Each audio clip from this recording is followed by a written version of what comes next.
ಒಬ್ಬೊಬ್ಬರದ್ದು ಒಂದೊಂದು ಸಂಕಟ. ಒಬ್ಬಂಟಿ ಮಕ್ಕಳನ್ನು ಕಳೆದುಕೊಂಡು ಕಣ್ಣೀರು. ನಮ್ಮ ಸ್ಥಿತಿ ಯಾರಿಗೂ ಬರೋದು ಬೇಡ. ಸಿಎಂ ಡಿಸಿಎಂಗೆ ಕುಟುಂಬಸ್ಥರ ಶಾಪ. ಚಿನ್ನಸ್ವಾಮಿ ಸ್ಟೇಡಿಯಂನ ಬಳಿ ಕಾಲ್ತುಳಿತದಲ್ಲಿ ಮಕ್ಕಳನ್ನು ಕಳೆದುಕೊಂಡವರ ರೋಧನೆ ಇನ್ನೂ ಮುಗಿದಿಲ್ಲ.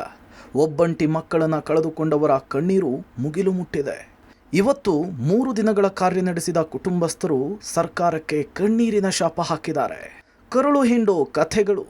ಮೃತ ಭೂಮಿಕ್, ಸ್ಥಳ ಹಾಸನ. ಕಾಲ್ತುಳಿತದಲ್ಲಿ ಬೇಲೂರಿನ ಕುಪ್ಪಗೋಡು ಗ್ರಾಮದ ಭೂಮಿಕ್ ಮೃತಪಟ್ಟಿದ್ದು, ಒಬ್ಬನೇ ಮಗನನ್ನು ಕಳೆದುಕೊಂಡು ತಂದೆ ಲಕ್ಷ್ಮಣ್ ಆಘಾತಕ್ಕೊಳಗಾಗಿದ್ದಾರೆ. ಇವತ್ತು ಭೂಮಿಕ್ ಸಮಾಧಿಯನ್ನು ತಬ್ಬಿಕೊಂಡು ಬಿಕ್ಕಿ ಬಿಕ್ಕಿ ಹತ್ತಿದ್ದಾರೆ. ಇದ್ದೊಬ್ಬನೇ ಮಗನನ್ನು ಕಳೆದುಕೊಂಡಿದ್ದೇನೆ. ಇದೇ ಜಾಗದಲ್ಲಿ ನನ್ನ ಮಗನನ್ನು ಮಲಗಿಸಿದ್ದೇನೆ.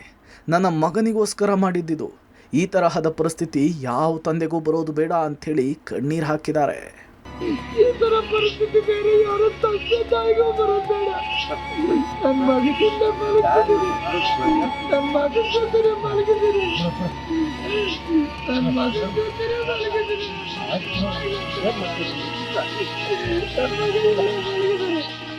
ಬೆಂಗಳೂರಿನಲ್ಲಿ ನಡೆದಂತಹ ಕಾಲ್ತುಳಿತ ಪ್ರಕರಣದಲ್ಲಿ ಹಾಸನ ಜಿಲ್ಲೆ ಬೇಲೂರು ತಾಲೂಕಿನ ಕುಪ್ಪಗೋಡು ಗ್ರಾಮದ ಲಕ್ಷ್ಮಣ್ ಅವರ ಪುತ್ರ ಭೂಮಿಕ್ ಸಾವನ್ನಪ್ಪಿಂದಿಗೆ 3ನೇ ದಿನ. ಇಂದಿಗೂ ಸಹ ಅವರ ತಂದೆ ತಾಯಿಯ ನೋವಿನಿಂದ ಹೊರಗೆ ಬಂದಲ್ಲಿ ಈಗ ನಮ್ಮ ಜೊತೆ ಅವರ ತಂದೆ ಲಕ್ಷ್ಮಣ್ ಅವರಿದ್ದಾರೆ. ಸರ್, ಹೇಳಿ, ಈ ಘಟನೆ ಹೇಗಾಯಿತು? ನಿಮ್ಮ ಪುತ್ರ ಏನಾದ್ರು ಕ್ರಿಕೆಟ್ ಇಂಟ್ರೆಸ್ಟ್ ಇದೆ ಸರ್?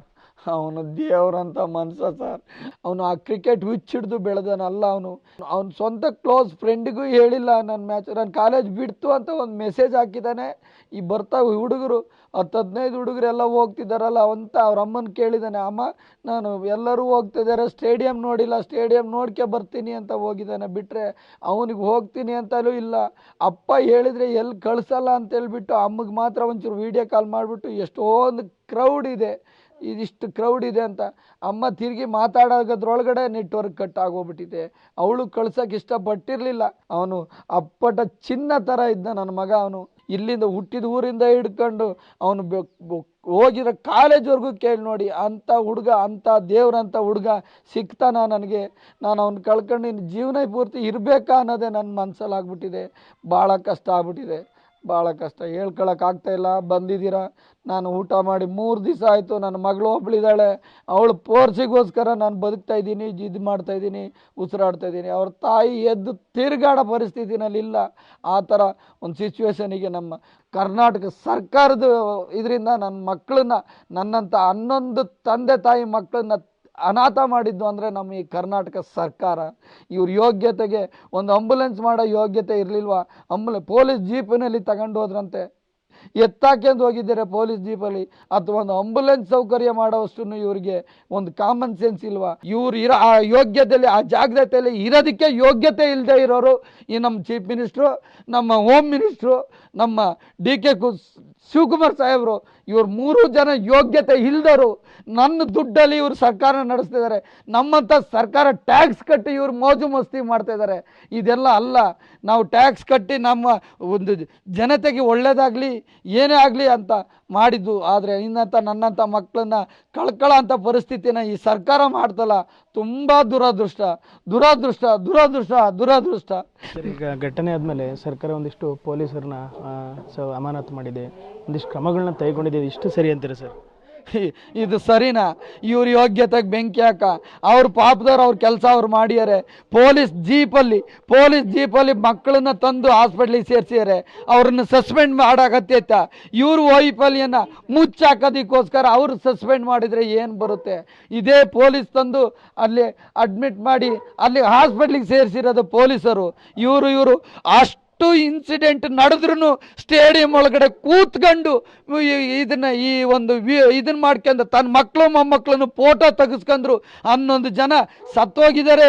ಇವ್ರಿಗೆ ಸೆಕ್ಯೂರಿಟಿ ತಗೊಂಡು ಫೋಟೋ ತೆಗೆಸ್ಕೊಂಡು ಇಡೀ ಟಿವಿನಲ್ಲಿ, ಇಡೀ ಇದರಲ್ಲೆಲ್ಲ ಮಾಡಿರಲ್ಲ. ಇಲ್ಲಿ ನನ್ನಂಥ ತಂದೆ ತಾಯಿ ಮಕ್ಕಳನ್ನ ಕಳ್ಕೊಂಡಿದ್ವಲ್ಲ, ಆ ಯೋಗ್ಯತೆಗಾರ ಅವರು ಸ್ಟಾಪ್ ಮಾಡಿ ಅವ್ರಿಗೆ ಏನಾಯ್ತು ಅಂತ ನೋಡ್ಬೋದಿತ್ತಲ್ವಾ? ಇದು ಭೂಮಿಕ್ ತಂದೆ ಲಕ್ಷ್ಮಣ್ ಅವರ ಅಳಲಾಗಿದೆ. ಕರುಳು ಹಿಂಡೋ ಕಥೆಗಳು. ಮೃತ ಪೂರ್ಣಚಂದ್ರ, ಸ್ಥಳ KR ಪೇಟೆ, ಮಂಡ್ಯ.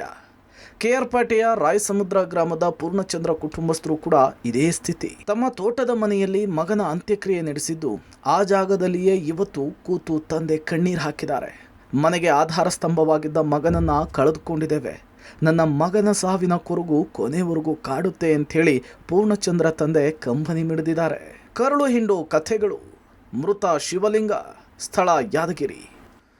ಯಾದಗಿರಿಯ ಶಿವಲಿಂಗ ಕುಟುಂಬಸ್ಥರದ್ದು ಮತ್ತೊಂದು ರೀತಿಯ ನೋವು. ನಮ್ಮ ಮಗನೇ ನಮಗೆ ದುಡ್ದು ಹಾಕ್ತಿದ್ದ, ಎಷ್ಟೇ ಪರಿಹಾರ ಕೊಟ್ಟರೂ ಮಗನನ್ನು ವಾಪಸ್ ಕೊಡ್ತೀರಾ? ಬಡವರ ಮಕ್ಕಳ ಜೀವಕ್ಕೆ ಕೊನೆಯೇ ಇಲ್ವಾ? ಈ ಘಟನೆಯಲ್ಲಿ ಸರ್ಕಾರದ್ದು ತಪ್ಪಿದೆ. CM DCM ರಾಜೀನಾಮೆ ಕೊಡಲಿ ಅಂಥೇಳಿ ಶಿವಲಿಂಗ ಪೋಷಕರು ಆಗ್ರಹಿಸಿದ್ದಾರೆ.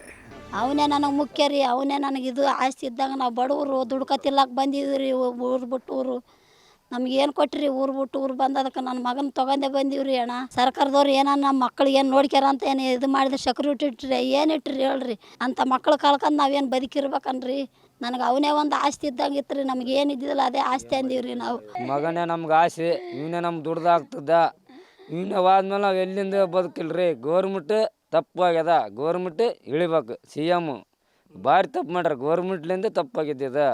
ಮಕ್ಳು ಬಡವ್ರ ಮಕ್ಳು ಜೀವ ತಿಂದ್ರ ಈಗ ಏನು ಮಾಡ್ಬೇಕು? ಎಷ್ಟು ಕೋಟಿ ಕೊಟ್ರೆ ಮಗ ಬರ್ತಾನ? ಬರಲ್ಲ. ಕರುಳು ಹಿಂಡೋ ಕಥೆಗಳು. ಮೃತ ಪ್ರಜ್ವಲ್, ಸ್ಥಳ ಚಿಂತಾಮಣಿ, ಚಿಕ್ಕಬಳ್ಳಾಪುರ. ಕಾಲ್ತುಳಿತದ ಪ್ರಕರಣದಲ್ಲಿ ಮೃತಪಟ್ಟವರ ಪೈಕಿ ಚಿಕ್ಕಬಳ್ಳಾಪುರ ಜಿಲ್ಲೆಯ ಚಿಂತಾಮಣಿಯ ಪ್ರಜ್ವಲ್ ಕೂಡ ಒಬ್ಬ. ಮಗ ಮೃತಪಟ್ಟು 3 ದಿನವಾದರೂ ಕುಟುಂಬಸ್ಥರ ರೋಧನೆ ಇನ್ನೂ ನಿಂತಿಲ್ಲ. ರಾಜ್ಯ ಸರ್ಕಾರದ ವಿರುದ್ಧ ಸಂಬಂಧಿಕರು ಆಕ್ರೋಶ ಹೊರಹಾಕಿದ್ದಾರೆ. ಪೊಲೀಸರನ್ನ ಸಸ್ಪೆಂಡ್ ಮಾಡೋದ್ರಿಂದ ಯಾವುದೇ ರೀತಿ ಉಪಯೋಗ ಇಲ್ಲ. ಪೊಲೀಸ್ನವರು ಅವ್ರ ಕರ್ತವ್ಯ ಅವ್ರು ಮಾಡಿದ್ದಾರೆ. ಕ್ರೌಡ್ ಜಾಸ್ತಿ ಆದಾಗ ಅಲ್ಲಿ ಇರ್ತಕ್ಕಂಥ ಪೊಲೀಸು ಸಿಬ್ಬಂದಿ ಸಾಕಾಗಿಲ್ಲ. ಅದರಿಂದ ಆ ಸಿಬ್ಬಂದಿ ಸಾಕಾಗಿಲ್ಲ ಅನ್ನೋದಕ್ಕೆ ಅಲ್ಲಿ ಮೇಲಧಿಕಾರಿಗಳನ್ನ ಸಸ್ಪೆಂಡ್ ಮಾಡೋದ್ರಿಂದ ಯಾವುದೇ ರೀತಿಯಾದಂಥ ಪ್ರಯೋಜನ ಇಲ್ಲ ಸರ್. ಅದನ್ನು ನಾವು ಒಪ್ಪೋದೇ ಇಲ್ಲ ಸರ್. ಅವರು ಪಾಪ ಅವ್ರ ಕೆಲಸನ ಅವ್ರು ಮಾಡಿರ್ತಾರೆ.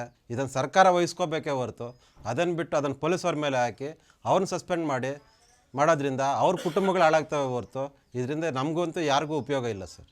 ಸಸ್ಪೆಂಡ್ ಮಾಡಿದ್ದು ಪ್ರಯೋಜನ ಇಲ್ಲ ಸರ್. ಅವ್ರು ಹೇಳಿದ್ದಾರೆ, ಅವ್ರ ಕೆಲಸ ಅವ್ರು ಮಾಡಿದ್ದಾರೆ ಕರೆಕ್ಟಾಗಿ. ಸಸ್ಪೆಂಡ್ ಮಾಡಿ ನಿಮ್ಗೇನು ಪ್ರಯೋಜನ ಇಲ್ವಲ್ಲ. ನೀವು ಮಾಡಿದ ಮಿಸ್ಟೇಕ್ನ ಯಾಕೆ ಪೊಲೀಸ್ ಅವ್ರ ಮೇಲೆ ಹಾಕ್ತಿದ್ದಾರೆ? ನೀವು ತಾನೇ ಮಾಡಿದ್ದೆಲ್ಲನೂ. ನೀವು ನಿರ್ಧಾರ ತೊಗೊಂಡ್ಮೇಲೆ ಅವ್ರು ಹೇಳಿದ್ದಾರೆ ಇಷ್ಟೊಂದು ಕ್ರೌಡ್ ಕಂಟ್ರೋಲ್ ಮಾಡೋಕ್ಕಾಗಲ್ಲ ಸರ್, ಬೇಡ ಪ್ರೀ ಪ್ಲ್ಯಾನ್ ಮಾಡ್ಕೊಳ್ಳೋಣ ಅಂತ ಅವ್ರು ಹೇಳಿದಾರಲ್ಲ. ನಿಮ್ಮ ಹತ್ರ ಎಲ್ಲ ರಿಕ್ವೆಸ್ಟ್ ಮಾಡ್ಕೊಂಡಿದ್ದಾರೆ, ಪ್ಲ್ಯಾನ್ ಬಗ್ಗೆ ಎಲ್ಲ ಮಾತಾಡಿದ್ದಾರೆ, ಡಿಸ್ಕಸ್ ಮಾಡಿದ್ದಾರೆ. ಅದನ್ನು ಮೀರಿ ಇಲ್ಲ ಆಗಲೇಬೇಕು ಅಂತ ನೀವು ಹೇಳಿದ್ದೀರಲ್ಲ, ಅದು ತಪ್ಪಲ್ವಾ? ಇಲ್ಲ ನೀವು ಬಂದು ಏನಾದರೂ ತಲೆದಂಡ ಕೊಡ್ತೀರಾ ಅಂತ ನಾನು ಕೇಳ್ತೀನಿ. ಇವಾಗ 22 ವರ್ಷದ ಮಗುನ ನಾವು ಕಳ್ಕೊಂಡಿದ್ದೀವಲ್ಲ, ಆ ಜೀವಕ್ಕೆ ಏನು ಬೆಲೆ ಅಂತ ನಾನು ಕೇಳ್ತೀನಿ. ನೀವು ಕೊಡ್ತೀರಾ ಆ ಜೀವನ? ಭೀಕರ ಕಾಲ್ತುಳಿತದಲ್ಲಿ ಯುವಕರೇ ಹೆಚ್ಚು ಮೃತಪಟ್ಟಿದ್ದಾರೆ. ಕುಟುಂಬಕ್ಕೆ ಆಧಾರವಾಗಿರೋರನ್ನ ಕಳೆದುಕೊಂಡು ಕುಟುಂಬಸ್ಥರು ಆಘಾತಕ್ಕೊಳಗಾಗಿದ್ದಾರೆ. ಇಂತಹ ಸ್ಥಿತಿ ಯಾವ ಕುಟುಂಬಕ್ಕೂ ಕೂಡ ಬಾರದಿರಲಿ. Bureau report, public TV. ನನ್ನ ಮಗಳಿಗೋಸ್ಕರ ಮಾಡಿದಂತ ಇದು ಎಲ್ಲ ಹಾಕಿದ್ದೀನಿ. ಈ ಥರ ಪರಿಸ್ಥಿತಿ ಬೇರೆ ಯಾರ ತಂದೆ ತಾಯಿಗೂ ಬರೋಬೇಡ. ನನ್ನ ಮಗಿಗಿಂತ